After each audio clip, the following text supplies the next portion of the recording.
A Lísia Monteiro é psicóloga e consultora de RH. Você já ouviu falar em etarismo no trabalho? Eita, o negócio tá ficando sério, viu?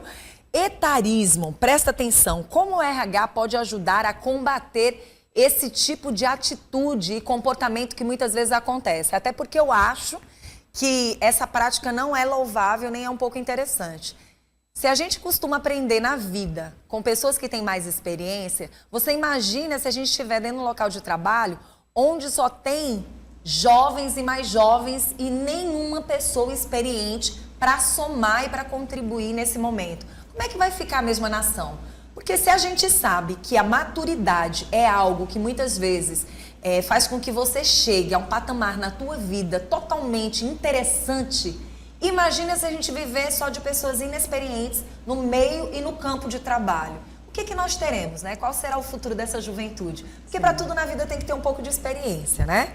E eu queria muito agradecer pela presença da nossa Lísia Monteiro, que é psicóloga e veio hoje conversar com a gente. Porque esse assunto tem chamado a atenção de todo mundo, né? Sim. E não é só nas faculdades, né? Como as pessoas costumavam dizer, agora é dentro do campo profissional. Isso é chato, né? Sim. Vamos explicar para quem está em casa, né, o que significa o etarismo, porque tem gente que nem sabe. Para você ver, tem gente que não se informa, tem gente que quer viver só nesse mundinho meio informativo e acaba nem sabendo o que é esse assunto. É importante que você saiba, porque se essa prática está acontecendo dentro do seu local de trabalho, isso é chato, né? Pessoas com mais idade passando por situações adversas dentro do campo de trabalho, né? Sim, bom dia. Bom dia. Justamente, essa questão do etarismo é preconceito, uma discriminação que a gente tem por um grupo de idade. Sejam pessoas que são mais experientes ou também pessoas que estão entrando no mercado de trabalho. Então, a gente tem esses dois extremos. Muitas vezes a gente acha que o etarismo é apenas para essa questão de muita experiência. Então, por exemplo, a gente tem muitas falas que são preconceituosas. A gente não vai contratar uma pessoa mais experiente porque ele vai ter dificuldade com a tecnologia, ele não vai conseguir ali atender às expectativas. E assim mesmo como o jovem que adentra dentro do mercado de trabalho, que às vezes tem essa dificuldade e também recebe algumas práticas que são mais discriminativas também.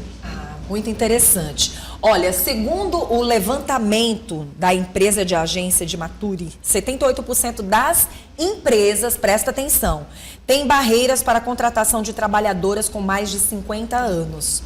Ao mesmo tempo, essa faixa etária é a que mais cresce no Brasil.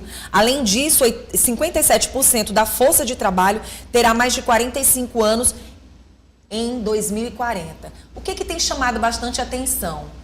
É que as pessoas mais amadurecidas, segundo informações, principalmente dentro do Brasil, são pessoas que realmente têm conseguido estar no campo de trabalho e que têm tido mais equilíbrio emocional para lidar com as situações do dia a dia. Isso é algo assim inventado ou realmente tem acontecido isso?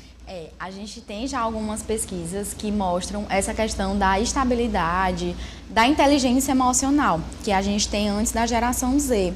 E alguns estudos que já apontam essa questão dessas dificuldades, de algumas características comportamentais, quando são focados na inteligência emocional da geração Z. Pois é, isso não está sendo interessante. Quer dizer, muitas empresas que tinham pessoas com mais idade dispensaram essas pessoas para novas contratações mais jovens, não estão conseguindo se manter firme e em pé por causa do comportamento e as emoções frágeis de muitos jovens. Mas aí é nesse momento que isso tem que ser, de uma certa forma, o RH tem que reavaliar essa mistura de profissionais dentro do campo de trabalho, né?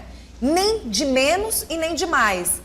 Misturar, acho que é o certo, né? Sim, e a gente já tem alguns programas, quando a gente fala dentro das empresas, as empresas estão implantando, que é justamente esse acompanhamento dessas pessoas que têm mais experiência no mercado, acompanhar essa pessoa que está adentrando no mercado, dividir e compartilhar essas experiências. Imagina você que está recém-formado, que está começando a sua jornada, ser acompanhado por essa pessoa que já tem uma vasta experiência, a importância. E a gente, como RH, é necessário que a gente crie e fortaleça essa cultura também dessa inclusão, tanto do jovem quanto dessa pessoa que já tem mais experiência, mais maturidade, porque não significa que essas pessoas elas não tragam também a inovação, porque elas vão juntar o que ela tem de expertise, know-how, justamente com essa parte da inovação, da tecnologia, do que hoje a gente sabe que já está chegando para a gente, a inteligência artificial.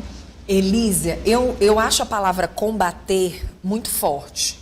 Eu fico meio preocupada com essa palavra combater, mas eu acho que somar, né? Como é que o RH pode, de uma certa forma, somar nessa prática quando o assunto é pessoas que estão chegando mais jovens e pessoas que já estão no mercado e que muitas vezes também acham que o mundo é só delas, né? Porque a gente percebeu também que dentro do campo profissional, às vezes tem pessoas que já estão há muito tempo lá dentro, acham que sabem demais e às vezes não querem dividir as experiências ou somar experiências, né? Justamente. Como é que vocês do RH estão, de uma certa forma, avaliando toda essa situação para que na prática se venha somar? Eu não digo nem combater, mas somar.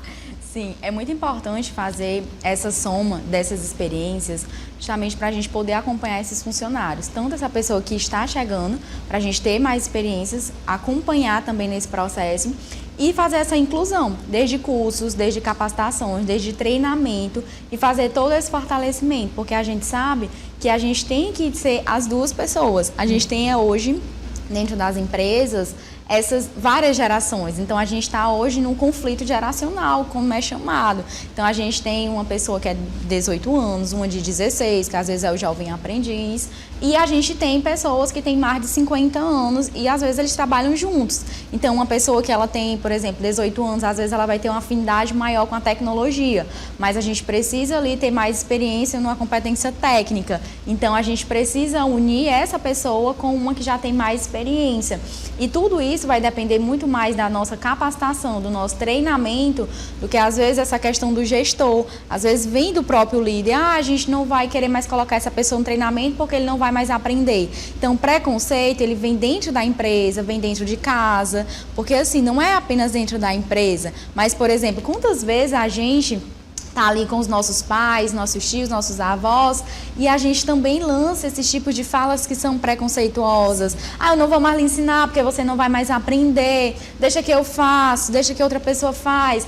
Ou então assim, até o meu primo faz, que tem 3 anos e você não sabe fazer. Então, muitas vezes aquilo ali realmente são fala discriminatória que essas pessoas que são mais experientes, eles realmente vão sofrer. Então, são muitos estigmas, são muitas discriminações. E se a gente realmente não entender o que é o etarismo, o que realmente tem como consequência psicológica para essas pessoas, a gente vai ter muita dificuldade. Verdade. Eu vou chamar a atenção agora para o futebol. Nós temos hoje dentro do mercado, tanto no Brasil como fora do Brasil, 2 jovens, me parece que um de 16 anos aqui no Brasil e outro de 16 anos fora do país, né? Que estão jogando. Um está jogando na seleção brasileira, jogando muito bem, né? Que ele tem 16 anos, me parece. E tem um outro também que tem chamado bastante atenção. 17, né? O que tem me chamado a atenção nessa história? É um jovem que tem uma habilidade e está conseguindo se destacar tão jovem, né? E que está com pessoas que têm 20 e tantos anos, 30 anos. Mas o que eu acho interessante e que é importante a gente chamar a atenção para o convívio no dia a dia. Por exemplo, eu acho que esse jovem, lidando com estes outros profissionais que lá estão no futebol há mais tempo, com mais experiência, a tendência desse jovem, misturando essa experiência que ele está chegando, mas que ele tem muita habilidade, imagina como é que esse rapaz vai ficar quando ele tiver com seus 20 anos. Com seus 20 e poucos anos. Agora imagine se só tivesse meninos de 16 anos jogando. E excluíssem todos aqueles que tiveram uma experiência madura dentro do futebol. Né? Então, assim, isso eu estou falando no futebol. Isso acontece dentro da empresa também. Né? Eu digo isso porque, às vezes, as pessoas querem comparar a inteligência do que você aprende no mundo da tecnologia, no que você está sabendo, nessas 1000 informações que te capacitam para o mundo da tecnologia e que o mundo não é só tecnologia. Você tem que ter cabeça para suportar várias situações da vida.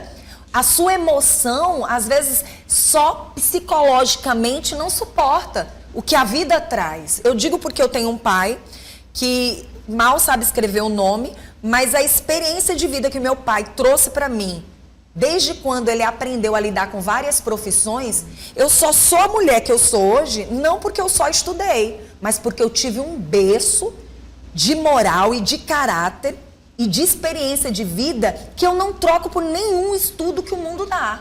Por nenhum mundo de tecnologia que o mundo dá. Ah, se eu não tivesse sido educada para entender o que a vida é capaz de fazer? Porque nunca um campo de trabalho vai te ensinar, através da inteligência, as porradas que você vai levar. Justo. Nunca. Tem situações adversas na vida que, se você não tiver um preparo emocional, você coloca tudo a perder. E os nossos jovens, uma boa parte, não estão preparados para esse mundo. Justo. E assim, recentemente até tem uma pesquisa que fala, né, que as pessoas elas são contratadas pelas competências técnicas e elas estão sendo demitidas pelas competências comportamentais. Então é justamente o que você fala. Às vezes as pessoas elas focam apenas nessa questão das competências técnicas, a gente vai fazer uma graduação, uma pós, um mestrado. Só que, além disso, a gente também tem que unir as competências comportamentais. Então, é muito necessária essa união das duas. Então, a gente não pode focar apenas em uma e esquecer a outra, porque imagina, num ambiente sob pressão, um ambiente que hoje é totalmente inovação. Então, a cada um mês sai algo novo, a gente sempre tem que estar se atualizando.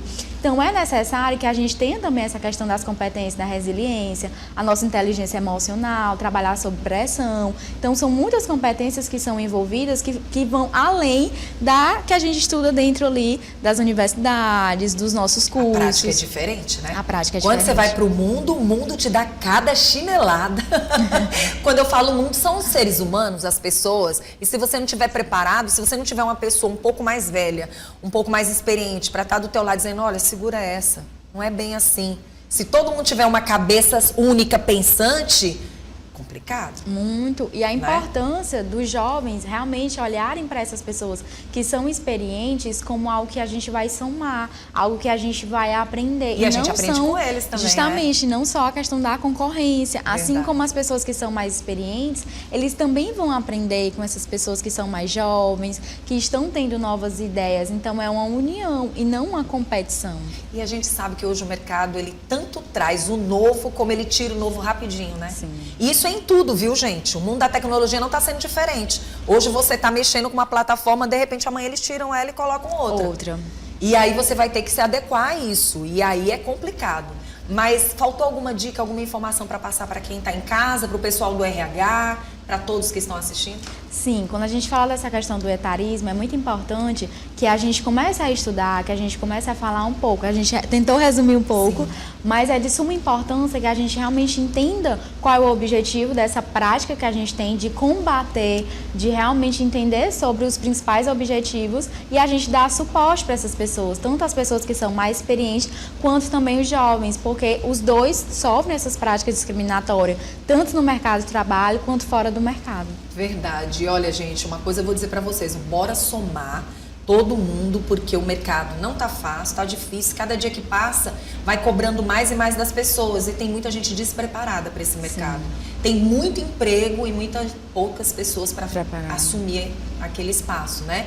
Mas a gente agradece de coração a sua presença. Quem quiser entrar em contato com você, quiser ter mais informações sobre o assunto, inclusive o mundo do RH está crescendo muito, viu, gente? Sim. O mundo do RH está crescendo muito e hoje quem trabalha no RH tem que se adequar em tratar ambas as partes de uma forma extremamente gentil. Se resume, né? a pessoas. Sim.